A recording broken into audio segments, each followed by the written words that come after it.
La première lecture du livre de la sagesse nous parle d'un juste.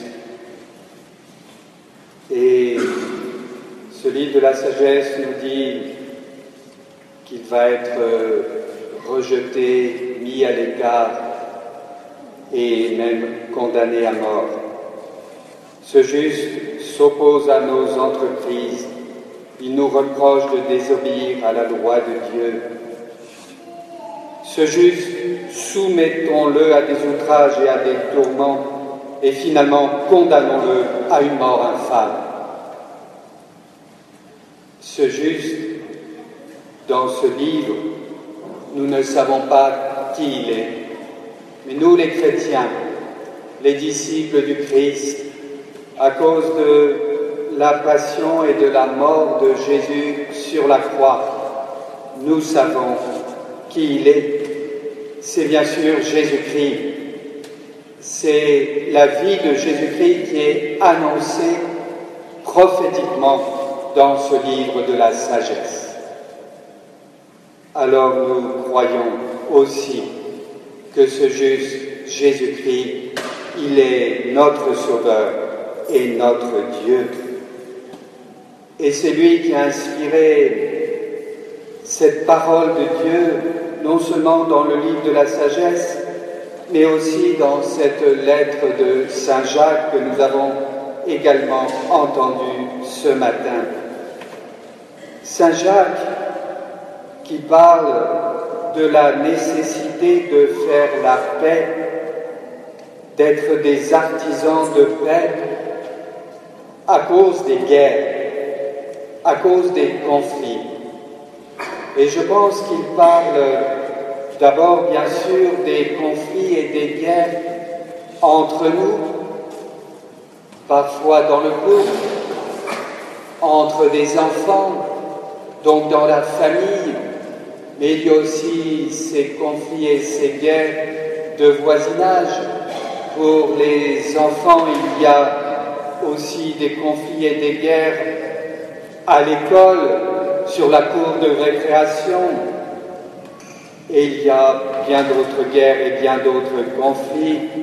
Et il y a la guerre par excellence telle qu'elle existe aujourd'hui dans un certain nombre de pays, en particulier au Moyen-Orient. Alors, face à ces guerres, face à ces conflits, d'abord chez nous, le Seigneur nous invite à faire la paix.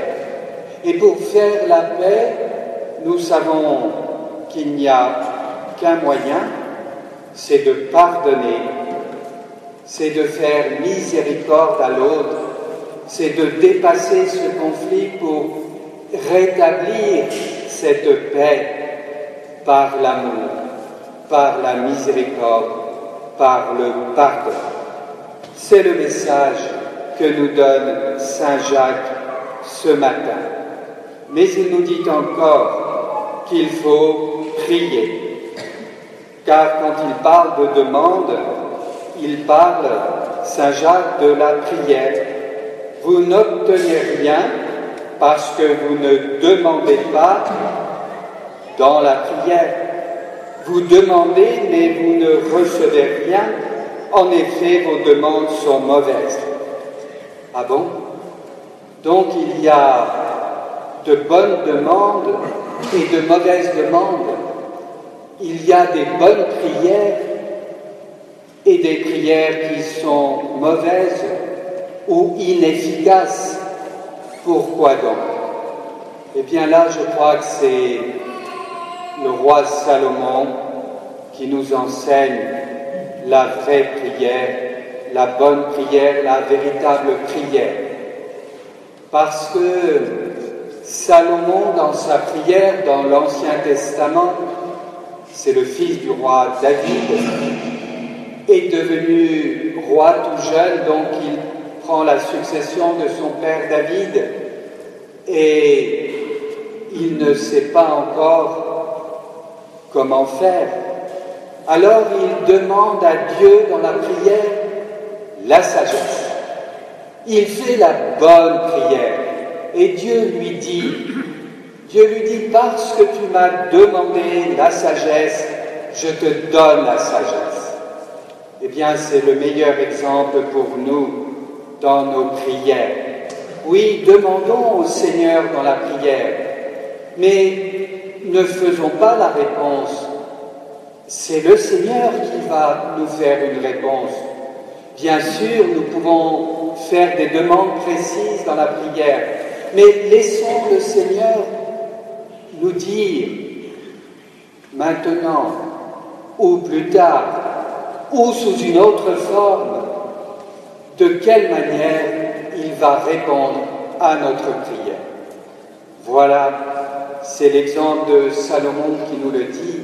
Alors prions, oui, prions sans cesse, et nous sommes venus prier ce matin, mais dans notre cœur ou par ces intentions de la prière universelle qui vont être dites tout à l'heure, faisons de bonnes prières et puis terminons, je crois, toujours notre prière en disant « Seigneur, que ta volonté soit faite, que ta volonté soit faite. » Car si tu désires me donner, m'accorder cette demande que je te fais dans la prière, eh bien, c'est ta réponse qui me le dira.